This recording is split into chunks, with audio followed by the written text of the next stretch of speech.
ನಮ್ಮ ಕಡೆ Indian side ನಲ್ಲೂ ಕೆಲವು ಊರುಗಳನ್ನೆಲ್ಲ ಟಾರ್ಗೆಟ್ ಮಾಡಿದ್ದಾರೆ. ಕಾಶ್ಮೀರ ಹರಿ ಓಂ.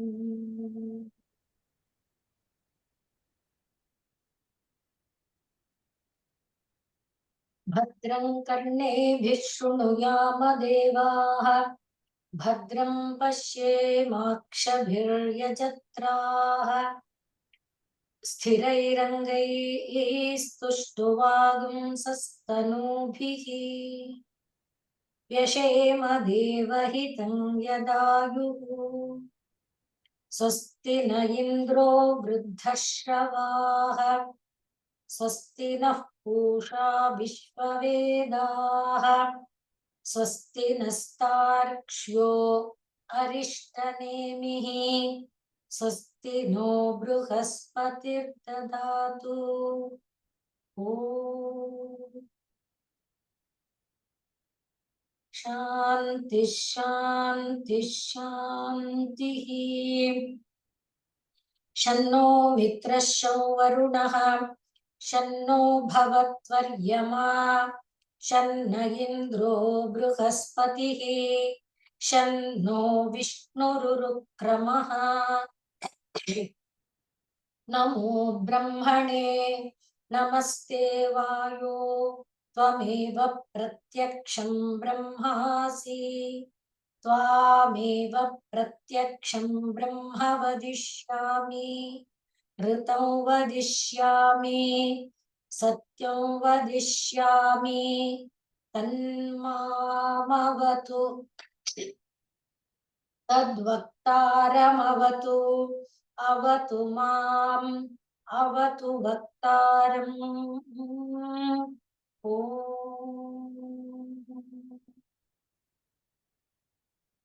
शांति शांति शांतिः.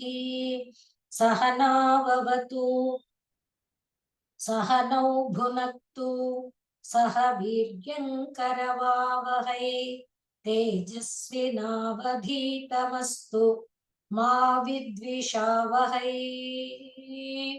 ओम शांति शांति शांतिः.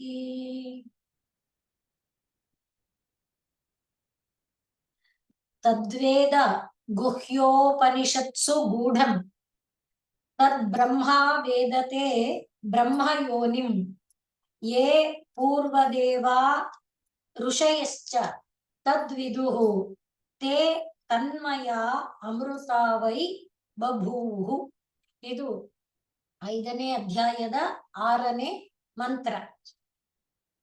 ಮೊದಲಿಗೆ ಪರಮಾತ್ಮ ತತ್ವ ಅಂದ್ರೆ ಏನು ಅನ್ನುವುದನ್ನ ವಿವರಿಸ್ತಾ ಬಂದಾಗ ಯಾವ ಒಂದು ತತ್ವವನ್ನ ತಿಳ್ಕೊಂಡ್ರೆ ನಾವು ಮತ್ತೆ ಮತ್ತೆ ಈ ಜಾಲದಲ್ಲಿ ಬಂದು ಸಿಲುಕದೆ ಇರ್ತೇವೆ, ಯಾವ ತತ್ವ ನಮ್ಮನ್ನ ಶರೀರಗಳನ್ನ ಪ್ರವೇಶಿಸುವಂತೆ ಮಾಡುವ ಈ ಸತ್ವರಜಸ್ ತಮೋ ಜಾಲದಲ್ಲಿ ಇರಿಸಿದೆ, ಈ ಎಲ್ಲ ವಿಚಾರವನ್ನ ಚರ್ಚೋಪಚರ್ಚೆ ಮಾಡ್ತಾ ಬಂದಾಗ ಯಾವ ಪರಬ್ರಹ್ಮ ವಸ್ತು ಎನ್ನುವುದು ಯಚ್ಚ ಸ್ವಭಾವಂ ಪಚತಿ ವಿಶ್ವಯೋನಿಃ ಪಾಚ್ಯಾಂಶ್ಚ ಸರ್ವಾನ್ ಪರಿಣಾಮಯೇದ್ಯಃ ಸರ್ವಮೇತದ್ ವಿಶ್ವಂ ಅಧಿತಿಷ್ಠತಿ ಏಕಃ ಗುಣಾಂಶ್ಚ ಸರ್ವಾನ್ ವಿನಿಯೋಜಯೇದ್ಯಃ ಅನ್ನುವ ಮಂತ್ರದಲ್ಲೂ ಕೂಡ ಆ ಪರಾತ್ಪರ ವಸ್ತು ಏನು ಮಾಡುತ್ತೆ ಅಂದ್ರೆ ಪರಾತ್ಪರ ವಸ್ತುವಿನ ಸ್ವರೂಪ ಏನು, ಅಗ್ನಿ ಅಲ್ಲಿ ಉಷ್ಣವನ್ನು,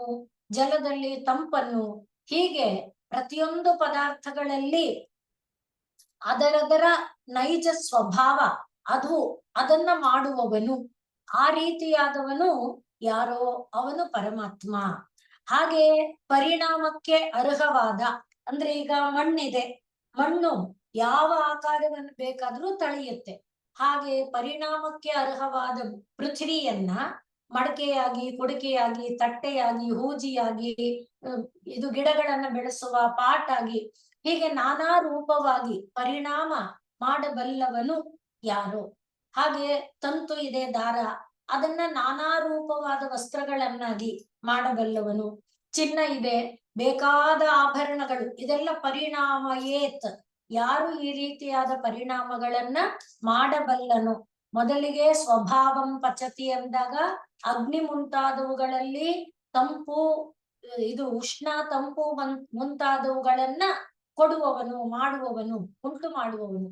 ಇನ್ನೊಂದು ಪರಿಣಾಮ ಏದ್ಯ ಅಂದಾಗ ಪೃಥ್ವಿ ಮುಂತಾದ ವಸ್ತುಗಳಿಂದ ಪೃಥ್ವಿಯಲ್ಲಿರುವಂತಹ ಚಿನ್ನ, ಕಬ್ಬಿಣ, ನಾನಾ ರೂಪಗಳನ್ನ ತಳೆಯುವಂತೆ ಪರಿಣಾಮ ಏತ್, ಯಾರು ಮಾಡಬಲ್ಲನು?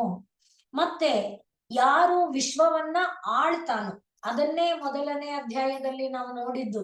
ಮೊದಲನೇ ಅಧ್ಯಾಯದ ಮೊದಲ ಮಂತ್ರದಲ್ಲಿ ಅದನ್ನೇ ನಾವು ಹಿಂದಿನ ಒಂದು ಮಂತ್ರಗಳನ್ನ ಹೇಳ್ಕೊಳ್ಳುವಾಗ ಗಮನಿಸಿಕೊಂಡಿದ್ದೇನಾಗಿತ್ತು, ಯಾರು ಈ ಒಂದು ಪ್ರಪಂಚವನ್ನ ತಾನು ಉತ್ಪತ್ತಿಂ ಪ್ರಲಯಂಚೈವ ಭೂತಾನಾಂ ಆಗತಿಂ ಗತಿಂ, ಹಾಗೆ ವೇತ್ತಿ ವಿದ್ಯಾಂ ಅವಿದ್ಯಾಂಚ, ಈ ಎಲ್ಲವನ್ನು ಯಾರು ತಿಳ್ಕೊಂಡಿದ್ದಾನೋ, ಆದ್ರಿಂದ ಅವನು ಜೀವಗಳು ಬರೋದನ್ನ ಹೋಗೋದನ್ನ ಇದೆಲ್ಲವನ್ನು ಅವನು ತಿಳ್ಕೊಂಡಿದ್ದಾನೆ. ಆದ್ರಿಂದಲೇ ಅವನು ಏನ್ ಮಾಡ್ತಾನೆ, ಈ ಎಲ್ಲಾ ಜೀವಕೋಟಿಗಳನ್ನ, ಶರೀರಗಳನ್ನ ತಳೆಯುವಂತೆ ಮಾಡಿ ಅದರ ಮೇಲೆ ತನ್ನ ಪ್ರಭುತ್ವವನ್ನ, ಅದ್ರಿಂದ ಉತ್ಪತ್ತಿಂ ಪ್ರಲಯಂಚೈವ ಹಾಗೆಲ್ಲ ಮಾಡ್ತಾನೆ. ಹಾಗೆ ಸತ್ವಾದಿ ಗುಣಗಳನ್ನ ನಿರ್ಮಾಣ ಮಾಡಿ, ಅಥವಾ ಸತ್ವಾದಿ ಗುಣಗಳಿಂದ ಅವುಗಳ ಕಾರ್ಯವಾದಂಥ, ಸತ್ವದ ಕಾರ್ಯ ಏನು? ಪ್ರಕಾಶಕ. ರಜದ ಕಾರ್ಯ ಏನು? ಚಲ ಕ್ರಿಯಾತ್ಮಕ. ತಮದ ಕಾರ್ಯ ಏನು? ಆವರಣಾತ್ಮಕ. ಈ ಎಲ್ಲವನ್ನೂ ಕೂಡ ಯಾರು ಮಾಡ್ತಾನೋ ಅವನು ಪರಮಾತ್ಮ, ಪರಬ್ರಹ್ಮ ಅನ್ನುವ ಸ್ವರೂಪವನ್ನ 5ನೇ ಮಂತ್ರ ತಿಳಿಸಿ ಹೇಳಿತ್ತು. ಆದ್ರಿಂದಲೇ ಸತ್ವಂ ರಜಸ್ತಮ ಇತಿ ಗುಣಾಹ ಪ್ರಕೃತಿ ಸಂಭವ ಅದನ್ನು ನಿಬದ್ಧನಂತಿ ದೇಹೇ ದೇಹಿನಂ ಅವ್ಯಯಂ, ಈ ಎಲ್ಲದನ್ನು ಕೂಡ ನಾವು ನೋಡ್ಕೊಂಡಿದ್ವಿ. ಈಗ ಅದೇ ಪರಮಾತ್ಮ ವಸ್ತು ಏನು ಮಾಡುತ್ತೆ? ಪರಮಾತ್ಮ ವಸ್ತುವನ್ನ ಎಲ್ಲಿ ನಾವು ತಿಳ್ಕೊಳ್ಬೇಕು, ಯಾವ ರೂಪದಿಂದ ತಿಳ್ಕೊಳ್ಬೇಕು ಅನ್ನುವುದಕ್ಕೆ ಈ ಮಂತ್ರ ಹೇಳ್ತಾ ಇದೆ. ತತ್ ಅಂದ್ರೆ ಪರಮಾತ್ಮ ವಸ್ತು, ಪರಬ್ರಹ್ಮ ವಸ್ತು. ಅದು ವೇದ ಗುಹ್ಯ ಉಪನಿಷತ್ಸು, ವೇದದೊಳಗೆ ಸಾರಭೂತವಾಗಿ ನಿರಂತರವಾಗಿ ಹರಿದು ಬರ್ತಾ ಇದೆ. ಉಪನಿಷತ್ ಎಂಬುದು ಸಾಮಾನ್ಯವಾಗಿ ಲೋಕರೂಢಿಯಲ್ಲಿ ಏನಿದೆಯಪ್ಪ ಅಂದ್ರೆ ವೇದದ ಅಂತ್ಯಭಾಗ, ಆದ್ರಿಂದ ಅದನ್ನ ವೇದಾಂತ ಅಂತ ಕರೀತಾರೆ ಇತ್ಯಾದಿ ಹೇಳ್ತಾರೆ. ಆದರೆ ಯಾವ ಒಂದು, ಹೇಗೆ ಇಲ್ಲೇ ಇದೇ ಉಪನಿಷತ್ತಿನಲ್ಲಿ ಹೇಳಿರುವಂತೆ ಹಾಲಿನ ಕಣದೊಳಗೆ ಇರುವಂತ ತುಪ್ಪದ ಭಾಗ ಅದು ಚೆನ್ನಾಗಿ ಮಥಿಸಿದ ನಂತರ ಸಾರಭೂತವಾಗಿ ಹೊರಗೆ ಬರಬಹುದು, ಆದ್ರೆ ಹಾಲಿನ ಕಣದಲ್ಲಿ ಅದಿದೆ ತಾನೆ. ಅದೇ ರೀತಿಯಲ್ಲಿ ವೇದದ ಪ್ರತಿ ಮಂತ್ರದಲ್ಲಿ, ಪ್ರತಿ ಅಕ್ಷರದಲ್ಲಿ ಆ ಒಂದು ತತ್ವ ಹರ್ಕೊಂಡು ಬಂದಿದೆ. ಅದು ಗುಹ್ಯ, ಅದು ಕಾಣಲ್ಲ, ಅನುಭವಕ್ಕೆ ಬರಲ್ಲ. ಹಾಗೆ ಈ ಪ್ರಪಂಚದಲ್ಲಿರುವಂತ ಕೋಟಿ ಕೋಟಿ ಕೋಟಿ ಸಂಖ್ಯೆಯ ಚರಾಚರಗಳ ಒಳಗಡೆ ಹರಿತಾ ಇರುವಂತಹದ್ದು ಇಂದ್ರಿಯ ಗ್ರಾಹ್ಯವಲ್ಲ, ಆದ್ರೆ ಅದು ಗುಹ್ಯವಾಗಿ ಇದೆ. ಈಗ ಮಾವಿನ ಮರ ಅಂದ್ರೆ ಮಾವಿನ ಮರದ ಅಣುವಿನಲ್ಲೂ ಮಾವು ಮಾವು ಮಾವು ಅನ್ನುವ ತತ್ವ. ಬೇವಿನ ಮರ ಬೇವು ಬೇವು, ಬೇವಿನ ಚಕ್ಕೆ, ಬೇವಿನ ಬೇರು, ಬೇವಿನ ಕೊಂಬೆ, ಹಾಗೆ ಅದು ಹೇಗೆ ಇದೆ. ಆದ್ರೆ ಎಲ್ಲಿದೆ ಬೇವು, ಎಲ್ಲಿದೆ ಮಾವು, ಅದು ಯಾವ ರೀತಿಯಲ್ಲಿ ಗ್ರಾಹ್ಯ ಆಗುತ್ತೆ? ಅದೇ ರೀತಿಯಲ್ಲಿ ಉಪನಿಷತ್ ಎಂಬುದು ವೇದದ ಮಂತ್ರದ ಅಣುವಿನಲ್ಲಿದೆ. ಆದ್ರಿಂದ ಇಲ್ಲಿ ಗುಹ್ಯ ಅನ್ನುವ ಶಬ್ದ, ವೇದ ಗುಹ್ಯ ಉಪನಿಷತ್ಸು.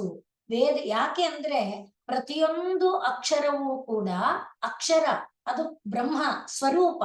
ಮತ್ತೆ ಪ್ರತಿಯೊಂದು ಅಕ್ಷರವೂ ಕೂಡ ಬ್ರಹ್ಮವನ್ನೇ ಪ್ರತಿನಿಧಿಸುತ್ತೆ. ಪ್ರತಿಯೊಂದು ಅಕ್ಷರವು ಆ ಬ್ರಹ್ಮನ ಇಚ್ಛೆಯಿಂದ ರೂಪ ತಳೆದಿದೆ. ಆದ್ರಿಂದ ನಮ್ಮಲ್ಲಿ ಅಕ್ಷರಗಳ ಕುರಿತು ಒಂದು ಶಾಸ್ತ್ರ ಇದೆ, ಲಿಪಿಶಾಸ್ತ್ರ. ಅಂದ್ರೆ ಆ ಅನ್ನುವುದು ಯಾಕೆ ಇದೇ ತರಹ ಉತ್ಪನ್ನ ಆಯಿತು, ಈ ಅನ್ನುವುದು ಯಾಕೆ ಇದೇ ತರ ಉತ್ಪನ್ನ ಆಯಿತು, ಯಾವ ಯಾವ ಅಕ್ಷರ ಯಾವ ಯಾವ ನಾಡಿಗಳಿಂದ ಉತ್ಪನ್ನ ಆಯಿತು, ಯಾವ ನಾಡಿಯಿಂದ ಉತ್ಪನ್ನ ಆಗಿದ್ರಿಂದ ಆ ಅಕ್ಷರಕ್ಕೆ ಶಕ್ತಿ ಯಾವುದು, ಆ ಅಕ್ಷರಕ್ಕೆ ಅಧಿದೇವತೆ ಯಾವುದು, ಇದೆಲ್ಲ ನಿರ್ಣಯ ಮಾಡುವಂತ ಶಾಸ್ತ್ರಗಳಿದೆ. ಅದರಂತೆ ಅದು ಯಾಕಿಷ್ಟ ಹೇಳ್ತಿದ್ದೀನಂದ್ರೆ ವೇದದ ಅಕ್ಷರದೊಳಗೆ ಅದು ಹುದುಗಿದೆ. ಅದಕ್ಕೆ ಮೊದಲು ಹೇಳಿದ್ದವರು ದಧಿನಿ ಸರ್ಪಿ ಇವ, ತಿಲದಲ್ಲಿ ತೈಲ ಇವ ಅಂತ ಏನು ಮೊದಲು ಹೇಳಿದ್ದಾರೆ, ಅದರಂತೆ ವೇದದ ಅಣುವಿನಲ್ಲಿ ಆ ಪರಬ್ರಹ್ಮ ತತ್ವವು ಗೂಢವಾಗಿ ಹರಿದುಕೊಂಡು ಬಂದಿದೆ. ಅದನ್ನ ಉಪನಿಷತ್ತು ಎನ್ನುವುದು ನಮಗೆ ತೋರಿಸ್ಕೊಡ್ತಾ ಇದೆ. ಆ ಉಪನಿಷತ್ ಅನ್ನುವುದು ಅದರ ಒಳಗಡೆ ಪೂರ್ಣವಾಗಿದೆ. ಉಪನಿಷತ್ಸು ಗೂಢಂ, ವೇದದಲ್ಲಿ ಆಂತರಂಗಿಕವಾಗಿ ನಿರಂತರವಾಗಿ ಹರಿದು ಬರುತ್ತಿರುವ ಯಾವ ಒಂದು ಸೃಷ್ಟಿ ಚಕ್ರದಲ್ಲಿ, ಚರಾಚರಗಳಲ್ಲಿ ಪ್ರತಿಯೊಂದರಲ್ಲೂ ತಾನು ಹರಿದಿದೆ. ಯಾವುದು? ಆ ಪರಬ್ರಹ್ಮ ರಸ, ಚೈತನ್ಯ ರಸ. ಅದನ್ನೇ ಭಾಗವತದಲ್ಲಿ ಹೇಳುವಾಗ ನಾವು ಅನೇಕ ಬಾರಿ ನೆನಪಿಸ್ಕೊಂಡಿದ್ದೇವೆ, ಈಗಲೂ ನೆನಪಿಸ್ಕೊಳ್ಳೋದಷ್ಟೇ. ಪರಮಾತ್ಮ ಎಂಬುದು ಸೃಷ್ಟಿ ಮಾಡಿದ ಪ್ರತಿ ಜೀವದ ಜೊತೆಯಲ್ಲಿ ದಾರ ಹಾಕಿ ತನ್ನ ಒಂದು ಹಿಡಿತದಲ್ಲಿ ಇಟ್ಕೊಂಡಿದೆ. ಅಷ್ಟು ಕೋಟಿ ಜೀವ, ಅಷ್ಟು ಕೋಟಿ ಬೆರಳುಗಳು, ಅಂದ್ರೆ ಇದು ಆ ತರಹನೇ ಇದೆ. ಆದ್ರಿಂದಲೇ ಸಹಸ್ರ ಅಂದಾಗ ಅನಂತ, ಸಹಸ್ರ ಪಾಣಿ, ಸಹಸ್ರ ಪಾದ, ಸಹಸ್ರ ಶಿರ, ಸಹಸ್ರಾಕ್ಷಿ, ಈ ರೀತಿ. ಆದ್ರಿಂದ ಇದು ಎಲ್ಲದರ ಒಳಗೆ ಅನುಸ್ಯೂತವಾಗಿ ಹರಿದು ಬರ್ತಾ ಇರುವಂತ ತತ್ವ. ಆದ್ರಿಂದ ಅದು ಉಪನಿಷತ್ಸು ಗೂಢಂ. ಅದನ್ನ ಯಾರಿಗೆ ಅದ್ ಹರಿತಿದೆ ಅಂತ ಗೊತ್ತಾಗೋದು ಹೇಗೆ? ತಿಳ್ಕೊಂಡಿದ್ ಯಾರು? ಯಾರು ತಿಳಿಸಿಕೊಟ್ರು ಅಂದ್ರೆ ತತ್ ಬ್ರಹ್ಮ ವೇದತೆ. ಅದನ್ನ ಬ್ರಹ್ಮ, ಯಾರು ಸೃಷ್ಟಿಕರ್ತನಾಗಿದ್ದಾನೆ ಅವನಿಗೆ ಬ್ರಹ್ಮನು ತಿಳಿಸಿಕೊಟ್ಟ. ಇಲ್ಲಿ ಎರಡು ಬ್ರಹ್ಮ ಇದೆ. ಒಂದು ಹ್ರಸ್ವ ಬ್ರಹ್ಮ, ಬ್ರಹ್ಮ ಅನ್ನುವ ಶಬ್ದ. ಇನ್ನೊಂದು ಬ್ರಹ್ಮ ಅನ್ನುವ ಶಬ್ದ. ಎರಡು ಶಬ್ದಗಳಲ್ಲಿ ಬ್ರಹ್ಮ ಅಂತ ದೀರ್ಘ ಇರುವುದು ಸೃಷ್ಟಿಕರ್ತನಾದಂಥ ಬ್ರಹ್ಮ, ಅದು ಪುಲ್ಲಿಂಗ ಶಬ್ದ. ಬ್ರಹ್ಮ ಅನ್ನುವುದು ನಪುಂಸಕಲಿಂಗ ಶಬ್ದ. ಅದು ಪರಬ್ರಹ್ಮವನ್ನ ತೋರಿಸುತ್ತೆ. ಅದು ಹೇಗೆ? ಬ್ರಹ್ಮ ಬ್ರಹ್ಮಣಿ ಬ್ರಹ್ಮಾಣಿ ಅಂತ ರೂಪ ಆಗುತ್ತೆ. ಇದು ಬ್ರಹ್ಮ, ಬ್ರಹ್ಮಾಣೌ, ಬ್ರಹ್ಮಾಣ, ಆ ರೀತಿ ರೂಪವನ್ನ ತಳೆಯುತ್ತೆ. ಇದು ವ್ಯತ್ಯಾಸ. ಇಲ್ಲಿ ಬ್ರಹ್ಮ ಎಂಬ ದೀರ್ಘ ಇದೆ. ತತ್ ಬ್ರಹ್ಮ ವೇದತೆ ಬ್ರಹ್ಮಯೋನಿಂ, ತತ್ ಬ್ರಹ್ಮಯೋನಿಂ ಬ್ರಹ್ಮ ವೇದತೆ. ಬ್ರಹ್ಮಯೋನಿ ಅಂದ್ರೇನು? ಯಾವುದು? ಅದರಿಂದಲೇ ಇದರಲ್ಲಿ ಹೇಳುವಾಗಲೂ ಕೂಡ ಸಂಕಲ್ಪದಲ್ಲಿ ಸತಶ್ಚ ಸತಶ್ಚ ಸತಶ್ಚಯೋ ನಿಮಸತಶ್ಚ ವಿಭಸ್ ತನ್ಮೇ ಮನಃ ಶಿವ ಸಂಕಲ್ಪಮಸ್ತು. ಅಲ್ಲಿ ಸತಶ್ಚಯೋ ನಿಮಸತಶ್ಚ ವಿಭಸ್ ತನ್ಮೇ ಮನಃ ಶಿವ ಸಂಕಲ್ಪ. ಸತ್ ಮತ್ತು ಅಸತ್ ಎಲ್ಲಕ್ಕೆ ಮೂಲ.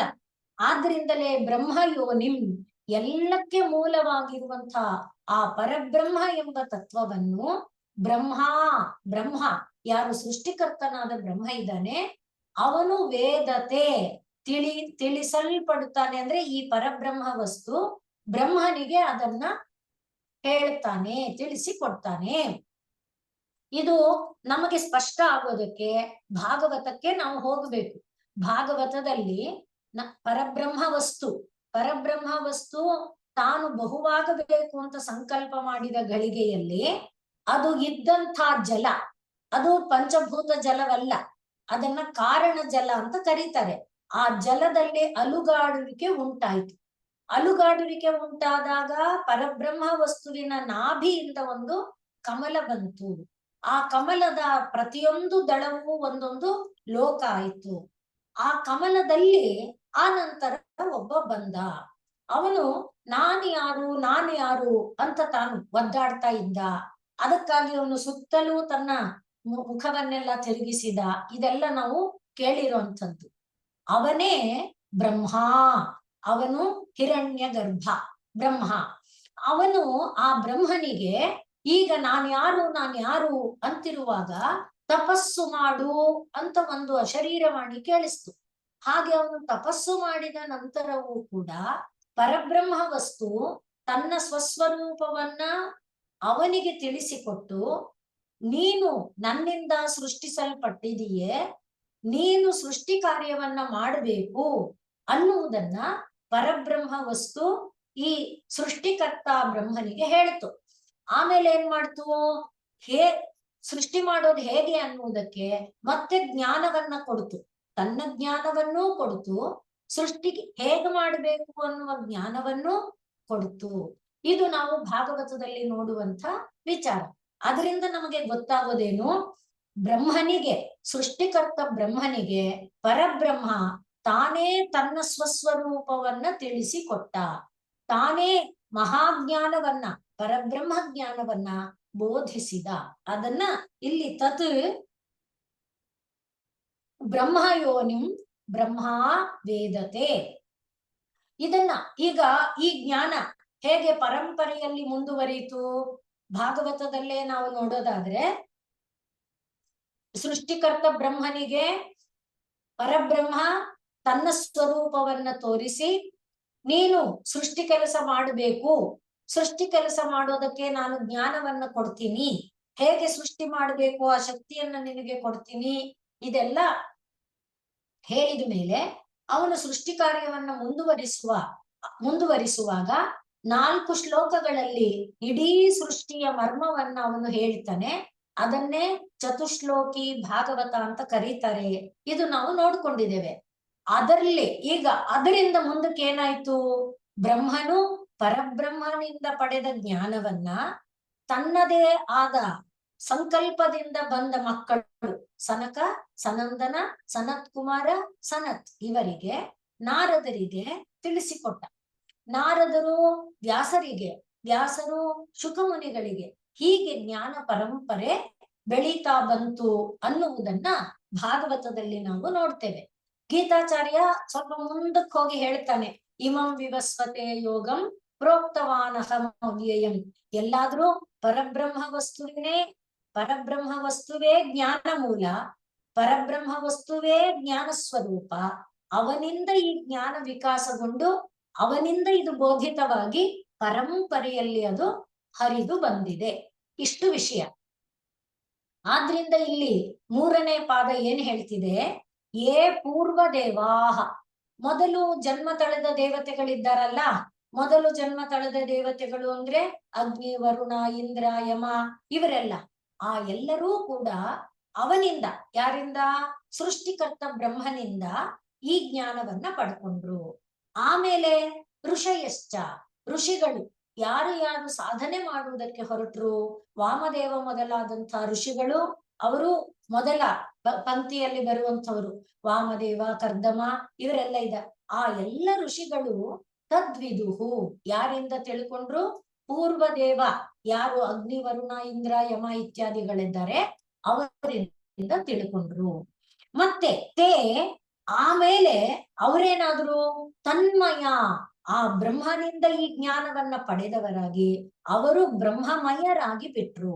ಅವರೆಲ್ಲರೂ ಕೂಡ ಅಮೃತ ವೈ ಬಭೂವು, ಅಮೃತರೇ ಆಗಿ ಬಿಟ್ಟರು ಅನ್ನುವುದನ್ನ ಈ ಮಂತ್ರ ಹೇಳ್ತಾ, ಪರಬ್ರಹ್ಮ ಜ್ಞಾನ ಯಾರಿಂದ ನಮಗೆ ಸಿಕ್ಕಬೇಕಪ್ಪ ಅಂದ್ರೆ ಪರಬ್ರಹ್ಮನಿಂದಾನೇ ಸಿಕ್ಕಬೇಕು. ಅದನ್ನ ಸೃಷ್ಟಿಕರ್ತ ಬ್ರಹ್ಮನಿಗೆ ಪರಬ್ರಹ್ಮ ಹೇಳಿದ, ಸೃಷ್ಟಿಕರ್ತ ಬ್ರಹ್ಮನಿಂದ ಮೊದಲ ದೇವತೆಗಳು ಯಾರು ಸಂಕಲ್ಪದಿಂದ ಬಂದ್ರು, ನಾವು ಅದನ್ನ ಏನಂತ ಹೇಳ್ತೇವೆ, ಇದು ಕೂಡ ಭಾಗವತದಲ್ಲೇ ನೋಡುವಂತ ವಿಚಾರ. ಸತ್ವ, ಅನಂತರ ರಜಸ್ಸು, ಸತ್ವ ಮಿಶ್ರಿತ ರಜಸ್ಸಿನಿಂದ ಅಧಿಷ್ಠಾತೃ ದೇವತೆಗಳು. ಆದ್ರಿಂದ ಆ ಅಧಿಷ್ಠಾತೃ ದೇವತೆಗಳೇ ಯಾರು, ಇಂದ್ರ, ವರುಣ, ಯಮ ಇತ್ಯಾದಿಗಳು. ಅವರೆಲ್ಲರೂ ಪೂರ್ವ ದೇವಾಹ, ಮೊದಲ ದೇವತೆಗಳು, ಮೊದಲನೆಯದಾಗಿ ಆವಿರ್ಭಾವ ಪ್ರಕಟಗೊಂಡ ದೇವತೆಗಳು. ಅವರೆಲ್ಲರಿಗೂ ಕೂಡ ಸೃಷ್ಟಿಕರ್ತ ಬ್ರಹ್ಮ ಈ ತತ್ವವನ್ನ ಬೋಧಿಸಿದ.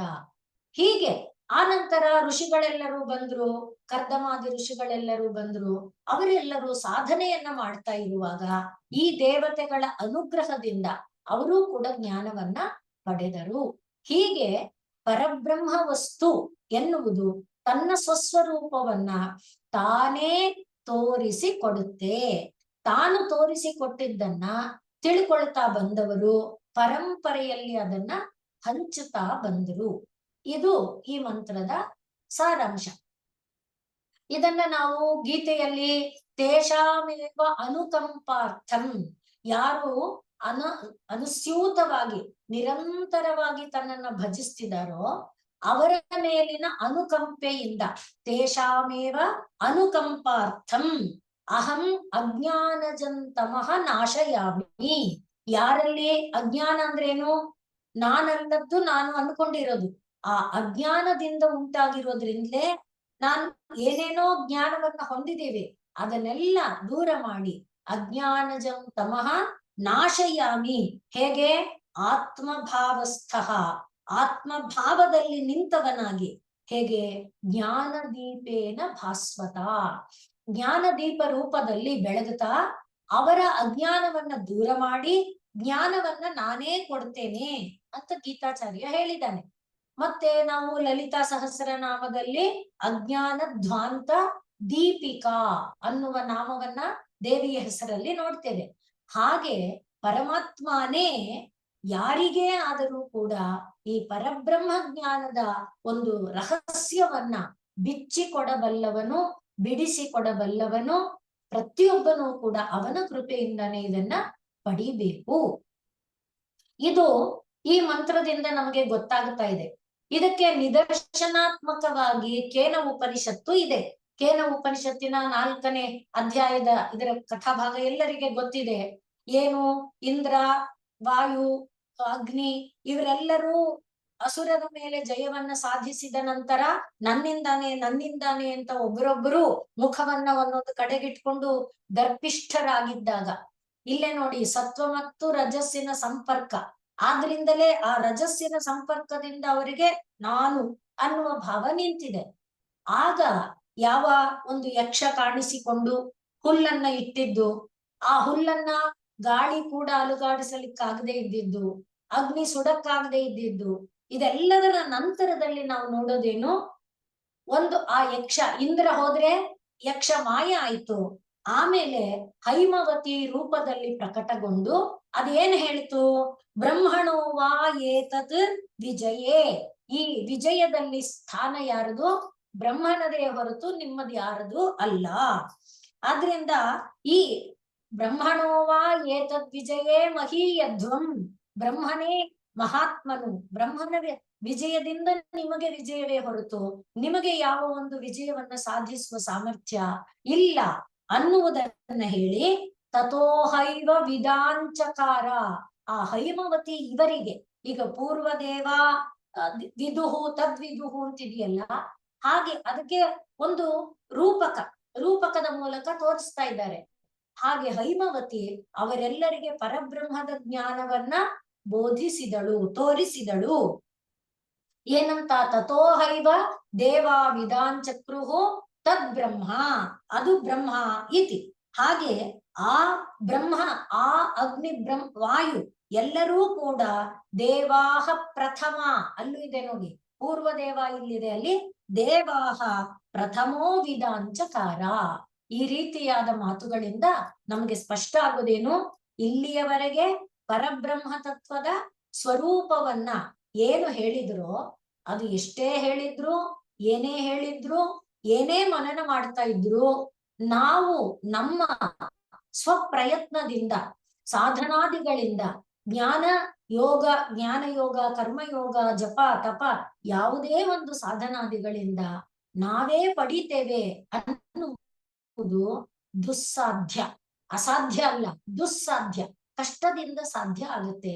ಅದೇ ಪರಬ್ರಹ್ಮನ ಕೃಪೆಯಾಗ್ಬಿಟ್ರೆ ಅದು ತನ್ನಿಂದ ತಾನು ಸುಲಭವಾಗಿ ತಾನೇ ತೆರೆದುಕೊಳ್ಳುತ್ತೆ. ಹಾಗೆ ಪರಬ್ರಹ್ಮ, ಅದನ್ನೇ ಗೀತಾಚಾರ್ಯ ಹೇಳುವಾಗ ತೇಷಾಮಹಂ ತೇಷಾಂ ಅಜ್ಞಾನಜಂ ತೇಷಾಮೇವ ಅನುಕಂಪಾರ್ಥಂ ಅಹಂ ಅಜ್ಞಾನಜಂ ತಮಃ ನಾಶಯಾಮಿ. ಹಾಗೆ ಆ ಪರಬ್ರಹ್ಮ ಇಲ್ಲಿ ತದ್ವೇದ ಗುಹ್ಯ ಉಪನಿಷತ್ಸು ಗೂಢಂ, ಪರಮಾತ್ಮನೇ ಎಲ್ಲದರ ಒಳಗೆ ಅಡಗಿದ್ದಾನೆ ಎನ್ನುವುದನ್ನ ಪರಮಾತ್ಮ ಮಾತ್ರ ತಿಳ್ಕೊಳ್ತಾನೆ, ಪರಮಾತ್ಮ ಮಾತ್ರನಿಗೆ ತಿಳಿಯಕ್ಕಾಗತ್ತೆ. ಈಗ ಮರದೊಳಗೆ ಅಣುವಿನಲ್ಲಿ ಮರದ ಗುಣ ಅಡಗಿದೆ ಅನ್ನುವುದು ಆ ಪರಬ್ರಹ್ಮ ವಸ್ತುವನ್ನ ಯಾರು ಕಂಡಿದ್ದಾರೆ ಅವರಿಗೆ ಕಾಣುತ್ತೆ. ಆದ್ರಿಂದಲೇ ಅವರಿಗೆ ವಿಶ್ವಾಂಡವೆಲ್ಲ ಪರಬ್ರಹ್ಮವಾಗಿ ಕಾಣುತ್ತೆ. ಆ ರೀತಿಯಾದ ಇದರೊಳಗೆ ಇಲ್ಲಿ ತದ್ವೇದ ಗುಹ್ಯ ಗೂಢವಾಗಿರುವಂತ, ಅದು ತಿಳಿದುಕೊಳ್ಳಲು ರಹಸ್ಯವಾಗಿರುವಂತ ತತ್, ಆ ಪರಬ್ರಹ್ಮ ವಸ್ತುವನ್ನು ಉಪನಿಷತ್ಸು ಗೂಢಂ, ಉಪನಿಷತ್ತುಗಳ ಒಳಗೆ ರಹಸ್ಯವಾಗಿರುವುದನ್ನು, ಆ ವೇದ ಉಪನಿಷತ್ತುಗಳ ಸಾರಭೂತವಾದುದನ್ನು ಬ್ರಹ್ಮ ಯೋನಿಂ ತತು ವೇದತೆ. ಎಲ್ಲವೂ ಕೂಡ ಬ್ರಹ್ಮದಿಂದಲೇ ವಿಕಾಸಗೊಂಡಿರುವುದು, ನಾನು ನನ್ನಿಂದ ಎಂಬುದು ಅಲ್ಲ. ಇದು ಪ್ರಧಾನವಾಗಿ ನಾವು ಗಮನಿಸಿಕೊಳ್ಳಬೇಕಾದಂತ ಅಂಶ. ಯಾಕಪ್ಪ ಅಂತ ಕೇಳಿದ್ರೆ, ಸ್ವತಂತ್ರ ಅನ್ನುವುದು ಪರಬ್ರಹ್ಮನಿಗೆ ಮಾತ್ರ ಇದೆ, ಇನ್ಯಾರಿಗೂ ಸ್ವಾತಂತ್ರ್ಯ ಇಲ್ಲ. ಅದ್ಯಾಕೆ? ಅದಕ್ಕೆ ದೃಷ್ಟಾಂತ ಮತ್ತೆ ಅಗ್ನಿ, ವಾಯು, ಇಂದ್ರ ಇವರೆಲ್ಲರೂ ನಾನು ಅನ್ಕೊಂಡ್ರು. ಆದ್ರೆ ಇಲ್ಲಪ್ಪ, ನಿಮ್ಮಿಂದ ಅಲ್ಲ ಬ್ರಹ್ಮಣೋವ ಏತದ್ ವಿಜಯೇ ಮಹೀಯಧ್ವಂ, ಇದರಲ್ಲಿ ಬ್ರಹ್ಮಾದೇ ಪಾತ್ರ ಅನ್ನುವುದನ್ನ ಹೈಮವತಿ ಬೋಧಿಸಿಕೊಟ್ಲು. ಇನ್ನು ನಮ್ಮನ್ನ ನಾವು ಪರೀಕ್ಷೆ ಮಾಡ್ಕೊಳ್ಳೋದಾದ್ರೆ, ನನ್ ಕಣ್ಣು ವಾದ ಮಾಡ್ಬೋದು, ನಾನ್ ನೋಡಿದ್ದು. ಕಣ್ಣಿನ ಜೊತೆಯಲ್ಲಿ ಮನಸ್ಸು ಸೇರದೆ ಇದ್ರೆ ಕಣ್ಣು ಹೇಗೆ ನೋಡುತ್ತೆ? ಮನಸ್ಸಿಗೆ ಬುದ್ಧಿ ಪ್ರೇರಣೆ ಕೊಡದೆ ಇದ್ರೆ ಮನಸ್ಸು ಕಣ್ಣನ್ನ ನೋಡು ಅಂತ ಎಲ್ಲಿ ಹೇಳುತ್ತೆ? ಬುದ್ಧಿಗೆ ಪ್ರಾಣ ಅನ್ನುವುದು ಚೈತನ್ಯ ತುಂಬದೇ ಇದ್ರೆ ಬುದ್ಧಿ ಹೇಗೆ ಮನಸ್ಸನ್ನ ಅದನ್ನ ನೋಡ್ಬೇಕು ಅನ್ನುವ ಸಂಕಲ್ಪ ಉಂಟು ಮಾಡುವಂತೆ ಮಾಡುತ್ತೆ? ಪ್ರಾಣಕ್ಕೆ ಜೀವ ಅನ್ನುವುದು ಸಂಪನ್ನ ಆತ್ಮ ಚೈತನ್ಯದ ಸಂಪರ್ಕ ಇಲ್ಲ ಅಂದ್ರೆ ಅದು ಹೇಗೆ ನೋಡುತ್ತೆ? ಯಾವುದೂ ಸ್ವತಂತ್ರ ಅಲ್ವೇ? ಮನಸ್ಸು ಸ್ವತಂತ್ರ ಅಲ್ಲ, ಬುದ್ಧಿ ಸ್ವತಂತ್ರ ಅಲ್ಲ, ಇಂದ್ರಿಯ ಸ್ವತಂತ್ರ ಅಲ್ಲ, ಇನ್ನು ವಸ್ತುಗಳು ಅದು ಅಲ್ಲವೇ ಅಲ್ಲ. ಯಾಕೆ ಅಂದ್ರೆ ಆಯಾ ವಸ್ತುಗಳು ಮೇಲೆ ಹೇಳಿದ್ರಲ್ಲ 5ನೇ ಮಂತ್ರದಲ್ಲಿ ಪರಿಣಾಮ ಏನಿತ್ತು, ಅವನೇ ಬೇಕಾದ ರೂಪವಾಗಿ ಅವುಗಳನ್ನ ಮಾಡ್ತಾನೆ. ಈಗ ನನ್ ಕಣ್ಣಿಗೆ ಕಾಣ್ತಾ ಇದೆ ಏನಂತ, ಅದು ಮಡಕೆ ಅಂತ. ಆದ್ರೆ ಇನ್ನೊಬ್ಬ ಹೇಳ್ತಾ ಇದ್ದಾನೆ ಇಲ್ಲ ಇಲ್ಲ ಅದು ತಟ್ಟೆ ಅಂತ. ಅಂದ್ರೆ ಮಡಕೆಯಾಗಿ ಕಾಣುವಂಥದ್ದನ್ನ ತಟ್ಟೆಯಾಗಿ ಪರಿಣಾಮ ಮಾಡಬಲ್ಲ ಶಕ್ತಿ ಅವನಿಗಿದೆ. ಅದನ್ನೇ ತಾನೇ ಶ್ರೀರಾಮಕೃಷ್ಣರು ಉದಾಹರಣೆ ಹೇಳುವಾಗ, ನಾವು ಮರದ ಮೇಲೆ ಇದ್ದಂತ ಒಂದು ಪ್ರಾಣಿ ನೋಡಿದೆ, ನಾನು ಅದು ಕೆಂಪಾಗಿತ್ತು, ಇಲ್ಲ ಇಲ್ಲ ನಾನ್ ನೋಡ್ದಾಗ ಅದು ಹಳದಿ, ಇಲ್ಲ ನಾನ್ ನೋಡಿದಾಗ ಅದು ಕಪ್ಪಾಗಿ. ಹೀಗೆ ಯಾಕೆಂದ್ರೆ ಅದು ಪರಿಣಾಮವನ್ನ ಮಾಡಬಲ್ಲವನು ಅವನು. ಅದರಿಂದ ಅದರ ನಿಜ ಸ್ವರೂಪ ಅವನೇ ತೋರಿಸ್ಕೊಡ್ಬೇಕು.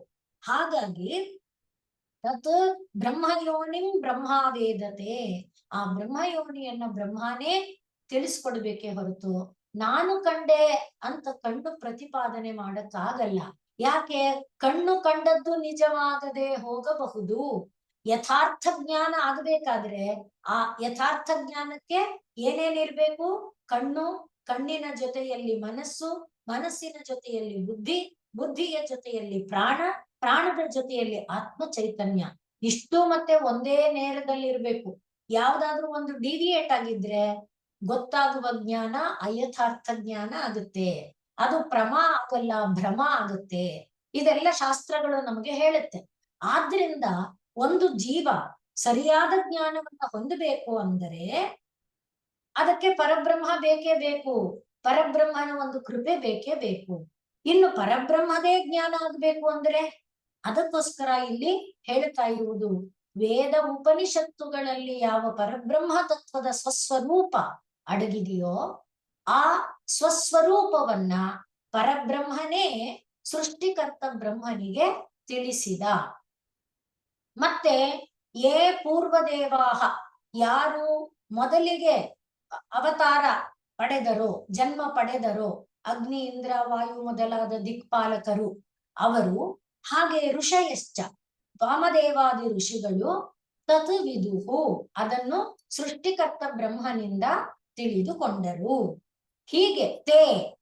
ಹೀಗೆ ಯಾರು ಪರಬ್ರಹ್ಮನಿಂದ ಇದೆಲ್ಲವನ್ನ ತಿಳ್ಕೊಂಡ್ರೋ ಅವರು ತನ್ಮಯ ಬಭೂವು. ಅದನ್ನೇ ಆತ್ಮಭಾವಸ್ಥ ಅಂತ ಗೀತಾಚಾರ್ಯ ಹೇಳ್ತಾನೆ, ಜ್ಞಾನದೀಪೇನ ಭಾಸ್ವತ. ಹಾಗೆ ಇಲ್ಲಿ ಅವರು ಅದೇ ಮಯರಾಗ್ಬಿಟ್ರು. ಅದೇ ಮಯ ಅಂದ್ರೇನು? ಅಮೃತ ವೈ ಬಭೂವು, ಅಮೃತರಾಗಿ ಬಿಟ್ರು. ಅದನ್ನೇ ಮುಂಡಕ ಉಪನಿಷತ್ತು ತದ್ವೇದ, ಯಾರು ತಿಳಿದಿದ್ದಾನೆ ತದೇವ, ಅವನೇ ಅದಾಗ್ಬಿಡ್ತಾನೆ ಅಂತ ಹೇಳುವಂತೆ ಈಗ ಪರಬ್ರಹ್ಮ ವಸ್ತು ತನ್ನನ್ನ ತಾನು ತೋರಿಸಿಕೊಡುವುದು. ಮತ್ತೆ ಶ್ರೀರಾಮಕೃಷ್ಣರಿಗೆ ಬಂದ್ರೆ ಇದನ್ನ ಲ್ಯಾಂಟ್ರನ್ ಹಿಡ್ಕೊಂಡು ಹೋಗ್ತಾ ಇರುವವನ್ಗೆ ಎಲ್ಲರೂ ಕಾಣ್ತಿರ್ತಾರೆ, ಆದ್ರೆ ಅವನು ಬೇರೆಯವರಿಗೆ ಕಾಣಲ್ಲ. ಅವನೇ ಲ್ಯಾಂಟ್ರನ್ ತನ್ನ ಮುಖದವರೆಗೆ ತಂದ್ರೆ ಆಗ ಅವನನ್ನ ಬೇರೆಯವರು ನೋಡಬಹುದು. ಹಾಗೆ ಪರಬ್ರಹ್ಮ ವಸ್ತು ತಾನು ತನ್ನ ಕೃಪೆಯಿಂದ ಯಾರ ಮೇಲೆ ಅನುಗ್ರಹ ಮಾಡ್ತಾನೋ ಅವರಿಗೆ ತನ್ನ ಸ್ವಸ್ವರೂಪವನ್ನ ಬಿಡಿಸಿಕೊಡ್ತಾನೆ, ತೋರಿಸಿಕೊಡ್ತಾನೆ ಅನ್ನುವ ಒಂದು ಅರ್ಥವನ್ನ ಇದು ಹೇಳುತ್ತೆ. ಒಟ್ಟು ಈಗ 2 ಅಧ್ಯಾಯಗಳಿಂದ ಬ್ರಹ್ಮವಸ್ತುವಿನ ಸ್ವರೂಪವನ್ನ ಹೇಳ್ತಾ, ಬ್ರಹ್ಮವಸ್ತುವಿನ ಸಾಧನೆಗೆ ಬೇಕಾದ ಮಾರ್ಗಗಳನ್ನ ಹೇಳ್ತಾ, ಇವೆಲ್ಲ ಏನೇ ಇದ್ದರೂ ಬ್ರಹ್ಮದ ಕೃಪೆ ಇದ್ದಾಗ ಮಾತ್ರ ಇದನ್ನ ಹೊಂದುವುದಕ್ಕೆ ಸಾಧ್ಯ ಅನ್ನುವ ಸಾರಾಂಶಭೂತವಾದ ಮಾತನ್ನ ಈ ಮಂತ್ರದಲ್ಲಿ ಹೇಳಿ ಅಲ್ಲಿಗೆ ತತ್ ಎಂಬ ವಸ್ತುವಿನ ಸ್ವರೂಪದ ಘಟ್ಟವನ್ನ ಮುಗಿಸಿ, ಈಗ ತ್ವಂ ಎಂಬ ಸ್ವರೂಪ ಅಂದ್ರೆ ಯಾವುದು ತತ್ಗಿಂತ ಭಿನ್ನವಾಗಿ ಕಾಣಿಸಿಕೊಳ್ಳುತ್ತಾ ಇದೆ, ಭಿನ್ನವಾಗಿದೆ ಅಲ್ಲ, ಕಾಣಿಸಿಕೊಳ್ಳುತ್ತಾ ಇದೆ, ಅದು ಯಾಕೆ ಕಾಣಿಸ್ಕೊಳ್ತಿದೆ, ಅದರ ಸ್ವರೂಪ ಏನು ಅನ್ನುವುದನ್ನ ಮುಂದಿನ ಮಂತ್ರಗಳಿಂದ ತಿಳಿಸಿಕೊಡ್ತಾರೆ. ಈಗ ಈ ಮಂತ್ರವನ್ನ ಇನ್ನೊಂದ್ಸಲ ಗಮನಿಸಿದ್ರೆ, ತತ್ ವೇದ ಗುಹ್ಯ ಉಪನಿಷತ್ಸು ಗೂಢಂ. ತತ್ ಎಂಬುದು ಪರಬ್ರಹ್ಮ ವಸ್ತು, ಅದು ವೇದ ಗುಹ್ಯ, ವೇದದಲ್ಲಿ ರಹಸ್ಯವಾಗಿ ಹರಿದು ಬಂದಿರುವಂತ ಉಪನಿಷತ್ ತತ್ವ, ಅದರೊಳಗೆ ಗೂಢಂ, ಗೂಢವಾಗಿದೆ. ಹಾಗೆ ರಹಸ್ಯವಾಗಿರುವ ಆ ತತ್ವವನ್ನು ತತ್, ಅದನ್ನು ತತ್ ಬ್ರಹ್ಮಯೋನಿಂ, ಆ ಬ್ರಹ್ಮಮೂಲವಾದ ಆ ಅಂದ್ರೆ ಯಾವುದು, ಅಕ್ಷರ ಬ್ರಹ್ಮ, ವೇದ ಬ್ರಹ್ಮ, ಅವುಗಳಿಂದ ವಿಕಾಸಗೊಂಡಂತ ಚರಾಚರಾತ್ಮಕಗಳಿಗೆ ಮೂಲವಾದ ಎಲ್ಲ, ಅದು ಬ್ರಹ್ಮಯೋನಿಂ ಬ್ರಹ್ಮ ವೇದತೆ, ಸೃಷ್ಟಿಕರ್ತನಾದ ಬ್ರಹ್ಮ ತಿಳಿದುಕೊಂಡ. ಅವನಿಂದ ಮುಂದಕ್ಕೆ ಯೇ ಪೂರ್ವದೇವಾಹ, ಯಾರು ಪೂರ್ವ ದೇವತೆಗಳು ಆರಂಭದಲ್ಲಿ ಜನ್ಮ ತಳೆದರೋ, ಅವತಾರ ಹೊಂದಿದರೋ ಆ ದೇವತೆಗಳು, ಹಾಗೆ ಚ ಮತ್ತು ಋಷಯ, ಋಷಿಗಳು ಕೂಡ ತತ್ ಆ ಪರಬ್ರಹ್ಮ ವಸ್ತುವನ್ನು ವಿದುಹು, ತಿಳಿದುಕೊಂಡರು. ಅದರಿಂದ ಏನ್ ಲಾಭ, ತೇ ಅಂದಾಗ ಋಷಯ ಮತ್ತೆ ಪೂರ್ವದೇವಾಹ ಅವರೆಲ್ಲರೂ ತನ್ಮಯ ಬಭೂವು, ಅದೇ ರೂಪ ತಳೆದು ಬಿಟ್ರು, ಅದೇ ಆಗಿ ಬಿಟ್ರು. ತನ್ಮಯ ಅಂದ್ರೇನು, ಅಮೃತ, ಅಮೃತ ರೂಪವನ್ನ ಅವರು ಹೊಂದಿದರು, ಅವರು ಅಮೃತರೇ ಆಗಿ ಬಿಟ್ಟರು ಅನ್ನುವುದು ಈ ಮಂತ್ರದ ಸಾರಾಂಶ.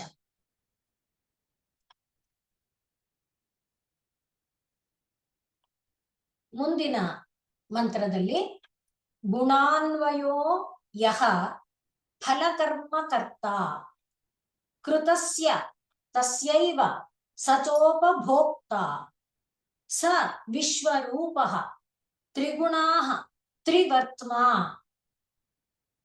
ಪ್ರಾಣಾಧಿಪಃ ಸಂಚರತಿ ಸ್ವಕರ್ಮಭಿಃ. ಇದರಲ್ಲಿ ಕೂಡ ಯದ್ಯಪಿ ಬ್ರಹ್ಮತತ್ವದ ಸ್ವರೂಪವನ್ನೇ ಹೇಳ್ತಾ ಇದ್ರು ಕೂಡ, ಬ್ರಹ್ಮ ತಾನು ಗುಣಗಳ ಸಂಬಂಧವನ್ನ ಬೆಳೆಸಿ, ಗುಣಾನ್ವಯ ಗುಣಗಳ ಸಂಬಂಧ ಹೊಂದಿ, ಅದರಿಂದ ಏನಾಯ್ತು, ಫಲ ಕರ್ಮ ಕರ್ತ ಅಂದ್ರೆ ಕರ್ತೃತ್ವವನ್ನ ಕರ್ಮತ್ವವನ್ನ, ಕರ್ತೃತ್ವ ಕರ್ಮತ್ವ ಬಂದ ಮೇಲೆ ಅದರ ಫಲವಾದಂತ ಪಾಪ ಪುಣ್ಯ, ಕೀರ್ತಿ ಅಪಕೀರ್ತಿ ಇತ್ಯಾದಿ ಇವೆಲ್ಲವನ್ನು ಕೂಡ ಮಾಡ್ತಾನೆ. ಮತ್ತೆ ಕೃತಸ್ಯ ತಸ್ಯೈವ, ಯಾವುದು ಕೃತ, ಕರ್ತೃತ್ವ ಕರ್ಮತ್ವ, ಕರ್ತೃತ್ವ ಕರ್ಮತ್ವಗಳ ಫಲರೂಪವಾದ ಪಾಪ ಪುಣ್ಯಾದಿ ಸ್ವರ್ಗ ನರಕಾದಿ ಇವುಗಳನ್ನೆಲ್ಲ ಅವನೇ ಸಚ ಉಪಭೋಕ್ತ, ಅವನೇ ಅನುಭವಿಸ್ತಾನೆ.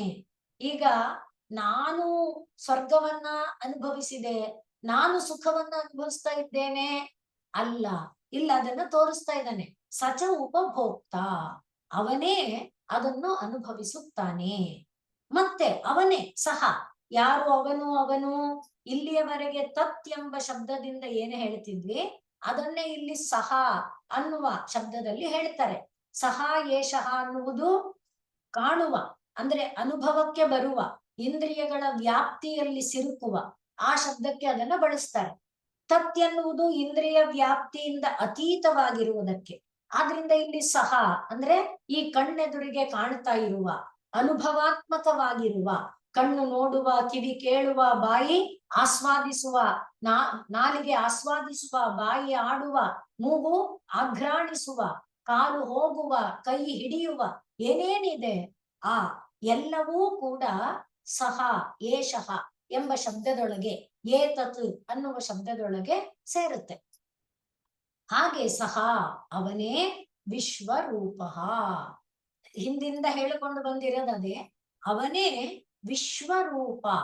ವಿಶ್ವದಲ್ಲಿ ಏನೇನಿದೆ ಆ ಎಲ್ಲ ಅವನೇ ಅವನೇ ಅವನೇ ಆಗಿದ್ದಾನೆ. ಇದನ್ನೇ ಎಲ್ಲ ಉಪನಿಷತ್ತುಗಳು ಹೇಳುತ್ತೆ, ಭಾಗವತ ಹೇಳುತ್ತೆ, ಪುರಾಣಗಳು ಹೇಳುತ್ತೆ, ಬೇರೆ ಬೇರೆ ಕಥೆಗಳ ಮೂಲಕ ದೃಷ್ಟಾಂತ ಪಡಿಸುತ್ತೆ.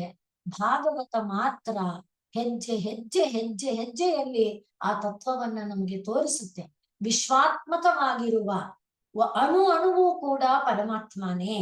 ಹಾಗೆ ಲಲಿತಾ ಸಹಸ್ರನಾಮದಲ್ಲಿ 800 ನಾಮಗಳ ನಂತರ ಅದೇ ತತ್ವವನ್ನೇ ಅದು ಹೇಳುತ್ತೆ.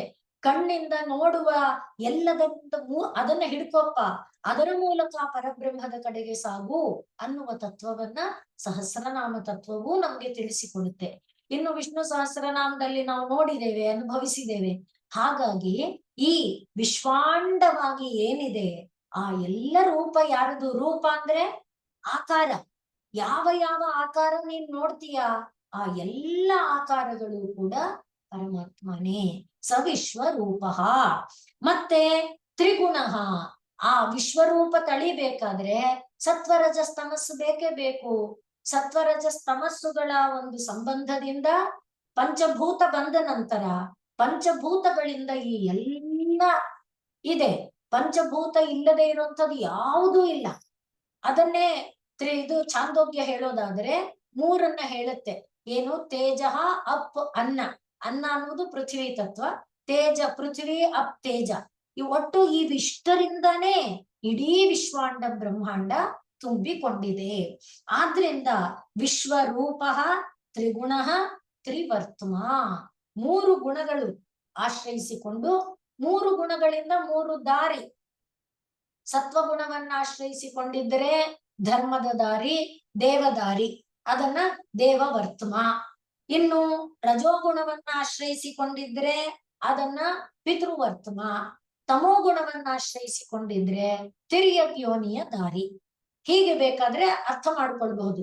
ಅಂದ್ರೆ ಪಶು ಪಕ್ಷಿ ಪ್ರಾಣಿಗಳಿಗೆ ಯಾವುದು ಇವೆ, ಧರ್ಮ ಅಧರ್ಮ, ಜ್ಞಾನ ಅಜ್ಞಾನ ಯಾವುದು ಇಲ್ಲದಂತ ಒಂದು ಸ್ಥಿತಿ. ಹಾಗೆ ತ್ರಿವರ್ತಮ, ತ್ರಿಗುಣ ತ್ರಿವರ್ತಮ. ಈ ಇವನು ಇವನು ಅಂತ ಈಗ ಹೇಳ್ತಿದೀವಲ್ಲ, ಅವನು ಅಲ್ಲ, ಇವನು ಅವನು ಯಾರು? ಪ್ರಾಣಾಧಿಪ.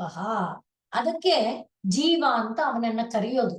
ಜೀವಧಾತುವಿನ ಅರ್ಥನೇ, ಜೀವಧಾತುವಿಗೆ ಪ್ರಾಣಧಾರಣೆ ಅಂತ ಅರ್ಥ. ಆದ್ರಿಂದ ಪ್ರಾಣವನ್ನ ಯಾರು ಧರಿಸ್ತಾನೋ ಅವನು ಜೀವ. ಆದ್ರಿಂದ ಇಲ್ಲಿ ಇವನು ಪ್ರಾಣಾಧಿಪ. ಆದ್ರಿಂದಲೇ ನಾವು ವಿರಜಾ ಮಂತ್ರದಲ್ಲಿ ಮೊದಲಿಗೆ ಕೇಳೋದೇ ಅಲ್ಲಿಂದ ನೋಡಿ. ಪ್ರಾಣಾಪಾನ ವ್ಯಾನೋದಾನ ಸಮಾನಾಮೇ ಶುದ್ಧ್ಯಂತಾನ್ ಜ್ಯೋತಿರಹಂ ವಿರಜಾ ವಿಪಾಪ್ಮ ಭೂಯಾ ಸದ್ಗಸ್ವಾಹ. ಅಲ್ಲಿಂದನೇ ಶುರು. ಪ್ರಾಣಕ್ಕೆ ಅಧಿಪನಾದ ಜೀವ ಅವನು ಈ ರಜೋಗುಣ ಸಂಪರ್ಕದಿಂದ ಪಾಪ ಹೊಂದಿದ್ದಾನೆ. ಆದ್ರಿಂದ ಈಗ ರಜಗುಣ ರಹಿತನಾಗಿ ಆದರೆ ಪಾಪರಹಿತನಾಗ್ತಾನೆ. ಆದ್ರಿಂದ ವಿರಜಾ ವಿಪಾಪ್ಮ, ರಜೋಗುಣ ರಹಿತನಾಗಿ ಪಾಪರಹಿತನಾಗಿ ಆಗ್ಬೇಕು. ನಾನೆಂಥವನು ಹಾಗಾರೆ? ಜ್ಯೋತಿರಹಂ, ನಾನು ಪ್ರಾಣಾಪಾನ ವ್ಯಾನೋದಾನಾದಿ ಅಲ್ಲ. ಪ್ರಾಣಕ್ಕೆ ಅಧಿಪ ಅನ್ನುವ ಜೀವ ನಾನಲ್ಲ. ಜ್ಯೋತಿರಹಂ, ಜ್ಯೋತಿಗೆ ಮಲಿನ ಎಲ್ಲಿದೆ? ಜ್ಯೋತಿಯಲ್ಲಿ ಕಲ್ಮಶ ಬರೋದಕ್ಕೆ ಎಲ್ಲಿ ಸಾಧ್ಯ ಇದೆ? ಆದ್ರಿಂದ ನಾನು ವಿಪಾಪ್ಮ ಅನ್ನುವ ತತ್ವವನ್ನ ಅಲ್ಲಿ ಮಂತ್ರ ಆರಂಭದಿಂದ ಶುರು ಮಾಡುತ್ತೆ. ಆ ನಂತರನೇ ಅದು ತ್ವಚ್ಚರ್ಮಮಾಗುಂ ಸರುಧಿರಮೇಧೋ ಮಜ್ಜಾ ಸ್ನಾಯವೋ ಸ್ಥೀನಿಮೇ ಶುದ್ಧ್ಯಂತಾಂ ಶಿರಃ ಪಾಣಿಪಾದ ಪಾರ್ಶ್ವ ಪೃಷ್ಠೋರೋದರ ಜಂಘ ಶಿಷ್ಣೋಪಸ್ಥಪಾಯವೋ ಮೇ ಶುದ್ಧ್ಯಂತಾಂ. ಹೀಗೆ ಬೇರೆ ಬೇರೆ ಹಂತಗಳನ್ನ ವಾಕ್ ಪಾಣಿಪಾದ ಪಾಯೂಪಸ್ಥ ಆ ರೀತಿ ಪ್ರತಿಯೊಂದು ಹಂತಗಳನ್ನ ಆನಂತರ ಹೇಳ್ತಾ ಬರುತ್ತೆ. ಜೀವ ಎನ್ನುವುದು ಪ್ರಾಣಧಾರಕ, ಆದ್ರಿಂದ ಜೀವ ಅನ್ನುವ ಧಾತುವಿಗೆ ಪ್ರಾಣಧಾರಣೆ. ಇಲ್ಲಿ ಪ್ರಾಣಾಧಿಪ, ಇವನು ಇಲ್ಲಿರೋನು, ಈಗ ಇದರೊಳಗಿರೋನು, ಇಲ್ಲಿ ಕಾಣ್ತಾ ಇರುವ ಎಲ್ಲದರ ಒಳಗೆ ಇರುವವನು ಪ್ರಾಣದ ಅಧಿಪ. ಗಿಡವೂ ಕೂಡ ಸತ್ತೋಯ್ತು ಅಂತೇವೆ ಅಂದ್ರೆ ಗಿಡಕ್ಕೆ ಏನು ಪ್ರಾಣಧಾರಕ ಶಕ್ತಿ ಇತ್ತೋ ಆ ಪ್ರಾಣಧಾರಕ ಶಕ್ತಿ ಗಿಡದ ಜೀವ, ಆದ್ರಿಂದ ಪ್ರಾಣಾಧಿಪ. ಹಾಗೆ ಕಲ್ಲು ಮಣ್ಣುಗಳಲ್ಲೂ ಇದೆ, ಅದನ್ನ ಭಾರತೀಯ ಋಷಿಮುನಿಗಳು ಕಂಡಿದ್ದಾರೆ, ವಿಜ್ಞಾನಿಗಳು ಹೇಳ್ತಾರೆ. ನಮ್ಮ ಒಂದು ಅನುಭವದಲ್ಲಿ ಅದು ಆ ಜೀವ ಸಹಿತವಾದದ್ದು ಅಂತ ನಮಗನ್ನಿಸದೇ ಇರಬಹುದು, ಆದರೆ ಅವು ಕೂಡ ಜೀವಂತವಾದದ್ದು ಎನ್ನುವುದು ಈ ವೈದಿಕ ಋಷಿಮುನಿಗಳ ಅನುಭವ. ಹಾಗಾಗಿ ಪ್ರಾಣಾಧಿಪ ಆಯ್ತು. ಈಗ ಪ್ರಾಣಾಧಿಪನಾದಂಥ ಈ ಜೀವ ಅವನೇನ್ ಮಾಡ್ತಾನೆ, ತಾನು ಮಾಡಿದ ಕರ್ಮಗಳಿಂದ ಸಂಚರತಿ, ಸ್ವಕರ್ಮಭಿ ಸಂಚರತಿ. ಎಲ್ಲಿ ಸಂಚರತಿ? ತ್ರಿವರ್ತಮ, ಇಲ್ಲ ಧರ್ಮ ಮಾರ್ಗದಲ್ಲಿ ಸಂಚರತಿ, ಇಲ್ಲ ಅಧರ್ಮ ಮಾರ್ಗದಲ್ಲಿ ಸಂಚರತಿ, ಇಲ್ಲ ದೇವ ಮಾರ್ಗ ಪಿತೃಮಾರ್ಗ ಈ ಕತ್ತಲೆಯ ಅಜ್ಞಾನದ ಮಾರ್ಗ, ಇಲ್ಲಿ ಸಂಚರತಿ. ಅಂದ್ರೆ ಏನಾಯ್ತು, ಅದಕ್ಕೆ ತಕ್ಕ ಶರೀರಗಳನ್ನ ಅವನು ಹೊಂದುತ್ತಾ ಬರ್ತಾನೆ. ಒಂದು ಶರೀರದಿಂದ ಒಂದು ಶರೀರಕ್ಕೆ ಸಂಚರಿಸ್ತಾನೆ ಇರ್ತಾನೆ. ಆದ್ರಿಂದಲೇ ಈಗ ಇವನು ಎಂಬ ಶಬ್ದಕ್ಕೆ ಅವನು ವಿಷಯ ಆಗಿದ್ದಾನೆ. ಇವನು ಎಂಬ ಶಬ್ದಕ್ಕೆ ಯಾವಾಗ ವಿಷಯ ಆದಪ್ಪ ಅಂದ್ರೆ ಅವನು ಗುಣಾನ್ವಯನಾದಾಗ, ಗುಣದೊಡನೆ ಸಂಬಂಧವನ್ನ ಅವನು ಬೆಳೆಸಿದಾಗ ಅವನೇನಾದ, ಇವನು ಅಂತ ಅನ್ನಿಸಿಕೊಂಡ. ಗುಣ ಅನ್ನುವುದು ಬಂದ ಕೂಡಲೇ, ಪ್ರಾಣದ ಒಂದು ಧಾರಕ ಶಕ್ತಿ ಅಂತ ಬಂದ ಕೂಡಲೇ ಅವನೇನಾದ, ಇವನು ಅಂತ ಅನ್ನಿಸಿಕೊಂಡ. ಅದನ್ನೇ ಪತಂಜಲಿಗಳು ಹೇಳುವಾಗ ಸತಿ ಮೂಲ ಯಾವುದು? ಗುಣಾನ್ವಯತ್ವ. ಆ ಗುಣಾನ್ವಯತ್ವ ಬಂದ ಕೂಡಲೇ ಕರ್ತೃತ್ವ ಕರ್ಮತ್ವ ಕರ್ತೃಕರ್ಮಗಳ ಫಲ. ಅದಕ್ಕೆ ಗೀತಾಚಾರ್ಯ ಹೇಳಿದ್ದೇನು, ನ ಕರ್ತೃತ್ವನ್ನ ಕರ್ಮಾಣಿ ಲೋಕಸ್ಯ ಸೃಜತಿ ಪ್ರಭು ನಾದತ್ತೇ ಕಸ್ಯಚಿತ್ ಪಾಪಂ ನ ಚೈವ ಸುಕೃತಂ ವಿಭು. ಯಾರಿಗೂ ಪಾಪ ಪುಣ್ಯಗಳ ತಲೆಗೆ ಕಟ್ಟಿಲ್ಲ. ಮತ್ತೆ ನಾವು ಹಿಂದಿನ ಮಂತ್ರದಲ್ಲಿ ನೋಡಿದ್ವಿ, ಸ್ವತಂತ್ರ ಕರ್ತ. ಕರ್ತೃ ಅಂದ್ರೆ ಸ್ವತಂತ್ರ. ನೀನು ಸ್ವತಂತ್ರನಾ? ಪ್ರತಿಯೊಂದು ಜೀವ ಪರೀಕ್ಷೆ ಮಾಡ್ಕೊಳ್ಳಿ, ಯಾರು ಸ್ವತಂತ್ರ? ನನಗೆ ನೋಡ್ಬೇಕು ಅನ್ಸಿದ್ದನ್ನು ನೋಡಕ್ಕೆ ನನಗೆ ಸ್ವಾತಂತ್ರ್ಯ ಇಲ್ಲ, ನಾನು ಅನ್ಕೊಂಡಿದ್ದೀನಷ್ಟೇ. ನನಗಿಚ್ಛೆ ಇರ್ಬೋದು, ಆದ್ರೂ ಶರೀರದಲ್ಲಿರುವ ಎಲ್ಲ ಅವಯವಗಳ ಆನುಕೂಲ್ಯ ಇದ್ದಾಗ ಮಾತ್ರ ನಾನು ನೋಡಬಲ್ಲೆ. ಒಂದಕ್ಕೆ ಸಹಕಾರವಿಲ್ಲ ಅಂದ್ರೆ ನಾನು ನೋಡಕ್ಕಾಗಲ್ಲ. ಹಿಂದಿನ ಮಂತ್ರದಲ್ಲಿ ಅನ್ಕೊಂಡ್ವಿ, ಅಲ್ಲೆಲ್ಲಿದೆ ಸ್ವಾತಂತ್ರ್ಯ? ಆ ಸ್ವಾತಂತ್ರ್ಯ ಯಾರಿಗಿದೆ? ತದ್ವಸ್ತುವಿಗೆ ಮಾತ್ರ.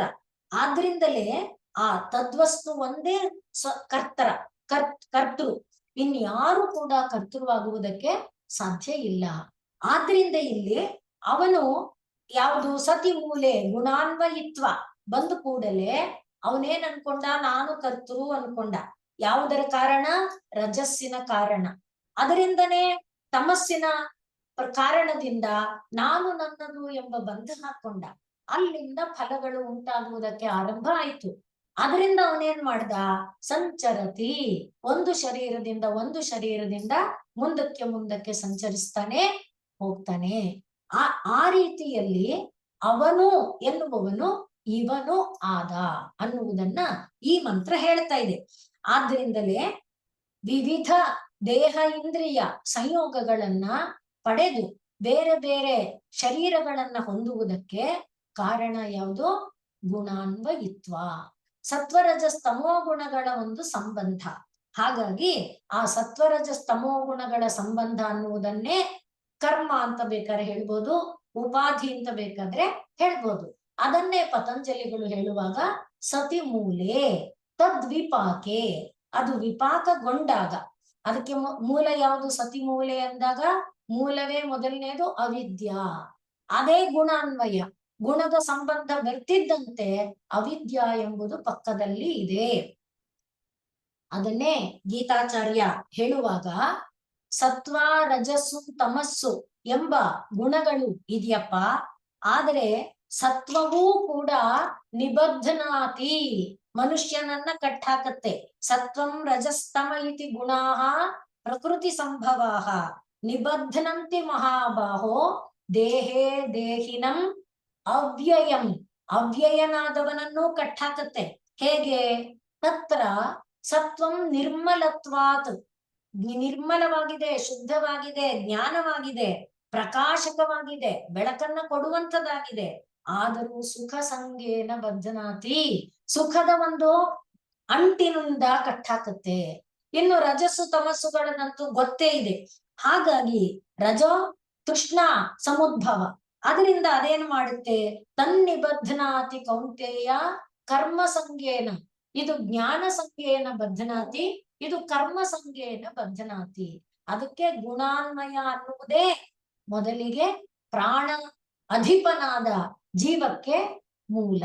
ಅದೇ ಸತಿ ಮೂಲೆ. ಅದಿದ್ದಾಗ ಏನಾಗ್ತಾನೆ? ಜಾತಿ ಆಯುರ್ಭೋಗ, ಎಷ್ಟು ಶರೀರಗಳು, ಎಷ್ಟು ಶರೀರಗಳಲ್ಲಿ ಏನೇನು ಭೋಗಗಳು, ಅದು ಏನು ಭೋಗ ಇರಬಹುದು? ಸುಖ ಇರಬಹುದು, ದುಃಖ, ಆನಂದ ಇರಬಹುದು, ಏನೋ ಇರಬಹುದು. ಆದ್ರಿಂದಲೇ ಪುಣ್ಯ ಅದು ಅವನು ಪುಣ್ಯ ಮಾಡಿದ್ರೆ ಸುಖಕರವಾಗಿ, ಅಪುಣ್ಯ ಮಾಡಿದ್ರೆ ದುಃಖಕರವಾಗಿ ಫಲವನ್ನ ಕೊಡ್ತಾ ಹೋಗುತ್ತೆ. ಹಾಗೇನಾಯ್ತು? ಕರ್ಮ ಮುಂದೆ ಸಾಗುತ್ತಾ ಹೋಗುತ್ತೆ. ಆ ರೀತಿಯಲ್ಲಿ ಈ ಅವನು ಎನ್ನಿಸಿಕೊಂಡವನು ಈ ವಿಶ್ವರೂಪದ ಅನೇಕ ಕೋಟಿ ಚರಾಚರ ಜೀವ ಅಣುಗಳಾಗಿ ತಾನೇ ಆಗಿ, ತಾನೇ ಈ ಮೂರು ಗುಣಗಳ ಒಂದು ಭಾವದಿಂದ ಮೂರು ದಾರಿಯಲ್ಲಿ ಸಂಚಾರ ಮಾಡ್ತಾ ಶರೀರಗಳನ್ನ ಪಡೀತಾ ಜೀವಾತ್ಮಕ ಅನ್ನಿಸಿಕೊಳ್ತಾನೆ. ಜೀವಸ್ವರೂಪಿ ಅಂತ ಅವನೇ ಅನ್ನಿಸ್ಕೊಳ್ತಾನೆ. ಆ ಜೀವನೇ ಈಗ ಏನದು? ತ್ವಂ ಎಂಬ ಶಬ್ದ ವಾಚ್ಯ, ತತ್ ಎಂಬ ಶಬ್ದ ಪರಮಾತ್ಮ ವಸ್ತು. ಆ ಪರಮಾತ್ಮ ವಸ್ತು ತನ್ನ ಸ್ವಸ್ವರೂಪವನ್ನ ತಾನೇ ತೋರಿಸಿಕೊಟ್ಬೇಕು. ಹಾಗೆ ಅದೇ ತೋರಿಸಿಕೊಟ್ಟ ಜ್ಞಾನದಿಂದ ಸೃಷ್ಟಿಕರ್ತ ಬ್ರಹ್ಮಾದಿಗಳು, ಪೂರ್ವ ದೇವತೆಗಳು, ಋಷಿಗಳು ಆ ಜ್ಞಾನದಿಂದ ಅಮೃತತ್ವವನ್ನ ಪಡೆದಿದ್ದಾರೆ. ಅವನೇ ಗುಣ ಅನ್ವಯವನ್ನ ಹೊಂದಿದಾಗ ಇವನು ಅಂತ ಅನ್ನಿಸಿಕೊಳ್ತಾನೆ. ಗುಣಾನ್ವಯ ಯಹ ಫಲ ಕರ್ಮ ಕರ್ತ, ಯಾರು ಫಲ ಕರ್ಮ ಕರ್ತೃ ಈ ಭಾವಗಳನ್ನ ಯಾರು ಗುಣದ ಸಂಬಂಧದಿಂದ ಉಂಟು ಮಾಡ್ತಾನೋ, ಅಲ್ಲಿ ಪರಿಣಾಮ ಏದ್ಯ ಅಂತ ಬಂತು ನೋಡಿ 5ನೇ ಮಂತ್ರದಲ್ಲಿ. ಅವನೇ ಇಷ್ಟ ಬಂದಂತೆ ಪರಿಣಾಮ ಮಾಡ್ತಾನೆ. ಹಾಗೆ ಮಾಡ್ತಾ ಕೃತಸ್ಯ ತಸ್ಯೈವ, ತಸ್ಯ ಕೃತಸ್ಯ ಅವನು ಮಾಡಿದ್ದು ಏನು? ಕರ್ತೃ ಕರ್ಮ ಫಲ ಅವನೇ ಮಾಡಿದ್ದು. ಯಾವುದರ ಮೂಲಕ? ಸತ್ವ ರಜಸ್ಸು ತಮಸ್ಸುಗಳ ಮೂಲಕ. ಈಗ ನಾವು ನೋಡಿದ್ವಲ್ಲ, ಇದರಲ್ಲಿ ತತ್ರ ಸತ್ವಂ ನಿರ್ಮಲತ್ವಾತ್ ಸುಖ ಸಂಗೇನ ಬದ್ಧನಾತಿ ಜ್ಞಾನ ಸಂಗೇನ ಚ ಅನಘ. ಅಲ್ಲಿ ಆ ರೀತಿಯಲ್ಲಿ ಕರ್ತೃತ್ವ ಕರ್ಮತ್ವ ಈ ಫಲರೂಪದಿಂದ ತಸ್ಯೈವ ಕೃತಸ್ಯ ಅವನೇ ಈ ಗುಣ ಅನ್ವಯವನ್ನ ಹೊಂದಿ ಏನ್ ಮಾಡ್ತಾನೆ? ಇವುಗಳನ್ನ ಹೊಂದುತ್ತಾನೆ. ಸಚ ಉಪಭೋಕ್ತ ಅವನೇ ಈ ಜ್ಞಾನವನ್ನ ಕರ್ಮವನ್ನ, ಜ್ಞಾನ ಕರ್ಮಗಳಿಂದ ಉಂಟಾಗುವಂತ ಸುಖ ದುಃಖಾದಿ, ಪಾಪ ಪುಣ್ಯಾದಿ, ಸ್ವರ್ಗ ನರಕಾದಿ ಎಲ್ಲ ಭಾವಗಳನ್ನ ಅವನೇ ಉಪಭೋಕ್ತ ಅನುಭವಿಸ್ತಾನೆ. ಅವನು ಸಹ ವಿಶ್ವರೂಪ, ಅವನೇ ಈ ವಿಶ್ವದ ಎಲ್ಲ ರೂಪವಾಗಿ ಅವನೇ ಆಗುತ್ತಾನೆ. ಹೇಗಾಗುತ್ತಾನೆ? ತ್ರಿಗುಣ. ಈ ಸತ್ವರಜಸ್ ವಿಶ್ವರೂಪದಲ್ಲಿದೆಯಲ್ಲ, ಅವು ಎಲ್ಲವೂ ತ್ರಿಗುಣನೇ. ಯಾವುದೂ ತ್ರಿಗುಣರಹಿತವಾದದ್ದು ಇಲ್ಲ. ಮತ್ತೆ ತಿರ್ಗಾ ಗೀತಾಚಾರ್ಯನ ಮಾತೆ ಅನೇಕ ಬಾರಿ ಹೇಳಿಕೊಂಡಿದ್ದೇವೆ. ನ ತದಸ್ತಿ ಪೃಥಿವ್ಯಾಂ ದಿವಿ ದೇವೇಶು ವಾ ಪುನಃ ಸತ್ವಂ ಯದೇಭಿಃ ಪ್ರಕೃತಿಜೈಃ ತ್ರಿಭಿಃ ಗುಣೈಃ ಮುಕ್ತಂ. ಪ್ರಕೃತಿ ಎಲ್ಲಿರುವಂತ ಸತ್ವರಜಸ್ತಮೋ ಗುಣಗಳ ಸಂಬಂಧದಿಂದ ಬಿಡುಗಡೆ ಹೊಂದದ್ದು ದೇವತೆಗಳಲ್ಲಾಗಲಿ, ಭೂಲೋಕದಲ್ಲಾಗಲಿ, ಸ್ವರ್ಗಾದಿ ಲೋಕದಲ್ಲಾಗಲಿ ಯಾವುದೂ ಇಲ್ಲ. ಆದ್ರಿಂದ ತ್ರಿಗುಣ. ಆ ತ್ರಿಗುಣಗಳ ಕಾರಣ ತ್ರಿವರ್ತ್ಮ. ಅದರಿಂದ ದೇವಯಾನ, ಪಿತೃಯಾನ ಮತ್ತೆ ತಿರ್ಯಜ್ಞಾನ ಆ ರೀತಿಯಾದ ದಾರಿಗಳನ್ನ ಇಟ್ಟುಕೊಂಡು ಅವನು ಪ್ರಾಣಾಧಿಪ, ಪ್ರಾಣಕ್ಕೆ ಒಡೆಯನಾಗಿ, ಪ್ರಾಣವನ್ನ ಪ್ರಾಣದ ಮೇಲೆ ತನ್ನ ಒಂದು ಆಧಿಪತ್ಯವನ್ನ ಹೊಂದಿದವನಾಗಿ, ಸ್ವಕರ್ಮಭಿಹಿ, ಮೇಲೆ ಹೇಳಿದ್ವಲ್ಲ ಯಾವುದು, ಗುಣಾನ್ವಯ ಕರ್ತೃಕರ್ಮ ಫಲ, ಅದರಂತೆ ಸ್ವಕರ್ಮಭಿಹಿ ಸಂಚರತಿ, ಬೇರೆ ಬೇರೆ ಬೇರೆ ಬೇರೆ ಶರೀರಗಳನ್ನ ಧರಿಸ್ತಾ ಧರಿಸ್ತಾ ಒಂದು ಶರೀರದಿಂದ ಒಂದು ಶರೀರಕ್ಕೆ ಸಂಚರಿಸ್ತಾ ಇರ್ತಾನೆ. ಮೊಟ್ಟ ಮೊದಲನೆಯ ಮಂತ್ರದಲ್ಲಿ ಯಾಕೆ ಪ್ರಪಂಚ ಹೀಗಿದೆ, ಯಾಕೆ ಇಷ್ಟು ವೈವಿಧ್ಯ ಇದೆ, ಇಷ್ಟು ಜನರು ಈ ರೀತಿಯಾದ, ಅಂದ್ರೆ ಒಬ್ಬ ಸುಖ ಅನುಭವಿಸಿದ್ದನ್ನೇ ಒಬ್ಬನಿಗೆ ಸುಖ ಅನ್ನಿಸಿದ್ದೇ ಇನ್ನೊಬ್ಬನಿಗೆ ಸುಖ ಆಗಲ್ಲ, ಒಬ್ಬ ಸುಖಿಯಾಗಿದ್ದಾನೆ ಇನ್ನೊಬ್ಬ ದುಃಖಿಯಾಗಿದ್ದಾನೆ, ಯಾಕೆ? ಇದೆಲ್ಲ ಪ್ರಶ್ನೆ ಮೊದಲ ಮಂತ್ರದಲ್ಲಿ ಬಂದಿತ್ತಲ್ಲ, ಅದಕ್ಕೆ ಉತ್ತರವಾಗಿ ಇಲ್ಲಿ ಗುಣಾನ್ವಯ, ಗುಣಗಳೊಡನೆ ಸಂಬಂಧ ಹೊಂದಿದ್ದೇ ಇದಕ್ಕೆ ಮುಖ್ಯ ಕಾರಣ. ಅದನ್ನೇ 14ನೇ ಅಧ್ಯಾಯದಲ್ಲಿ ಗೀತಾಚಾರ್ಯ ಯಾವ ಯಾವ ರೀತಿ ಸತ್ವರಜಸ್ತಮೋ ಗುಣ ಮನುಷ್ಯನನ್ನ ಕಟ್ಟಾಕತ್ತೆ, ಅದನ್ನೇ ಶ್ರೀರಾಮಕೃಷ್ಣರು ಕಾಡಿನಲ್ಲಿ ಹೋಗ್ತಾ ಇರುವ ಒಬ್ಬನಿಗೆ ದರೋಡೆಕೋರರು ಮುತ್ತಿಗೆ ಹಾಕಿ ಕಟ್ಟಾಕಿದ್ರು. ಅವನ ಹತ್ರ ಇದ್ದಿದ್ದೆಲ್ಲ ಕಸ್ಕೊಂಡ ಮೇಲೆ ಹೋಗ್ಬಹುದಾಗಿತ್ತು, ಆದ್ರೆ ಅವನನ್ನ ಕೊಂದಾಕಣ ಅಂತ ಒಬ್ಬ ಹೇಳ್ದ, ಬೇಡ ಬೇಡ ಕಟ್ಟಾಕಣ ಅಂತ ಇನ್ನೊಬ್ಬ ಹೇಳ್ದ. ಈ ರೀತಿಯಾಗಿ ಮಾಡಿ ಕೊನೆಗೆ ಅವನನ್ನ ಹಾಕಿ ಹೋದ್ರು. ಆದ್ರೆ ಒಬ್ಬ ಮಾತ್ರ ಬಂದು ಅವನನ್ನ ಬಿಚ್ಚಿ ಹೋದ. ನಿನ್ನಿಂದ ನನ್ಗೆ ಉಪಕಾರ ಆಯ್ತು, ನನ್ನ ಬಳಿಗೆ ನೀನು ಬಾ ಅಂತ ಇವನು ಉಪಕೃತ ಆದೆ ಅಂತ ಅವನಿಗೆ ಅಂಟ್ಕೊಳ್ಳಕ್ ಪ್ರಯತ್ನ ಪಡ್ತಾನೆ. ಆ ರೀತಿಯಾಗಿ ಅಂದ್ರೆ ಇಲ್ಲ ಅವನು ತಾನು ಬರೋದಿಲ್ಲ ಅಂತ ಹೋಗೋದ್ ವಿಷಯ ಬೇರೆ. ಒಟ್ಟಿನಲ್ಲಿ ಸತ್ವರಜಸ್ತಮೋ ಗುಣಗಳು ಜ್ಞಾನ ರೂಪದಿಂದಲಾದರೂ ಕೂಡ ಕಟ್ಟೆ ಹಾಕುತ್ತೆ.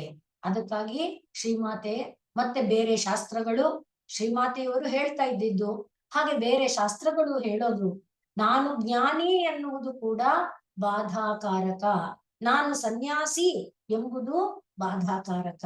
ಈ ಎಲ್ಲವೂ ಕೂಡ ಬಂಧನವನ್ನೇ ಉಂಟು ಮಾಡುತ್ತೆ. ಆದ್ರಿಂದ ಈ ಭಾವ ರಹಿತ ಆಗಬೇಕಾದ್ರೆ ತ್ರಿಗುಣಾತೀತನಾಗಬೇಕು ಅನ್ನುವುದು. ಆ ತ್ರಿಗುಣ ಬದ್ಧನಾಗಿರೋದ್ರಿಂದ ಪ್ರಪಂಚ ಇಷ್ಟು ವಿಧವಾಗಿದೆ, ಪ್ರಪಂಚದಲ್ಲಿ ಇಷ್ಟು ಸುಖ ಭೋಗಾದಿಗಳ ವೈವಿಧ್ಯಗಳು ಇದೆ, ಇಷ್ಟು ವೈಚಿತ್ರ್ಯ, ಒಬ್ಬನಿಗೆ ಸುಖವಾದದ್ದು ಇನ್ನೊಬ್ಬನಿಗೆ ದುಃಖವಾಗಿ ಬಾಧೆ ಕೊಡುತ್ತಲ್ಲ, ಇಂಥ ವೈಚಿತ್ರ್ಯಗಳು ಇದೆ ಅನ್ನುವುದನ್ನ ಈ ಮಂತ್ರ ನಮಗೆ ತಿಳಿಸಿ ಹೇಳ್ತಾ ಇದೆ. ಸ್ವಲ್ಪ ಮಟ್ಟಿಗೆ ಮನಸ್ಸಿಗೆ ಬಂತ, ಸ್ಪಷ್ಟ ಆಗಿದೆ ಅಂತ ಅನ್ಕೊಳ್ತೀನಿ.